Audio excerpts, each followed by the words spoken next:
29 Ekim Cumhuriyet Bayramı Türkmenistan'da da kutlandı. Cumhuriyet'in ilanının 99. yıl dönümünde Aşkabat Ortak Türkmen-Türk Okulu tarafından kutlama programı düzenlendi. Ardından Aşkabat Büyükelçiliği konutunda Büyükelçi Togan Oral tarafından Cumhuriyet Bayramı resepsiyonu verildi.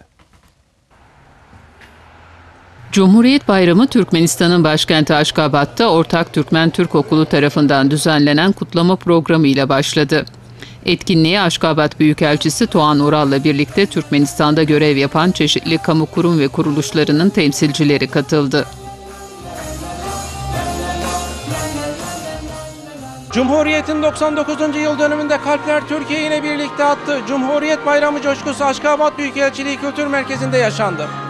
Saygı duruşu ve İstiklal Marşı'nın ardından törende konuşan Büyükelçi Oral, Cumhuriyet'in inançla, kararlılıkla ve milletin el ele vermesiyle kurulduğunu ifade etti. Atatürk'ün daha Erzurum'dayken Cumhuriyet'i kurma fikrinden bahsettiğini söyledi. Atatürk daha ülkemiz işgal altındayken, milletin o örgütlenmesini sağlamak için çıktığı yolda daha Erzurum'dayken Müfit Kansu'ya diyor ki ileride hükümet şekli cumhuriyet olacaktır. Bu büyük vizyonerin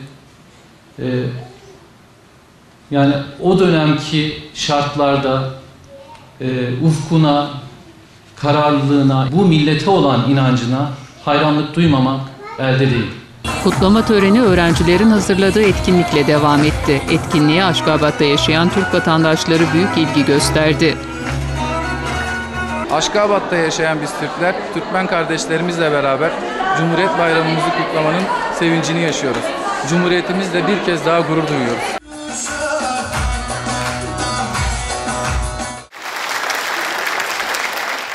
Cumhuriyetin teminatı olan biz gençler burada bayramın mutluluğunu doyasıya yaşadık. Kutlamalar kapsamında Aşkabat Büyükelçiliği konutunda ülkede görevli büyükelçi ve yabancı misyon temsilcilerinin katılımıyla Cumhuriyet Bayramı resepsiyonu düzenlendi. Büyükelçi Oral burada tebrikleri kabul etti.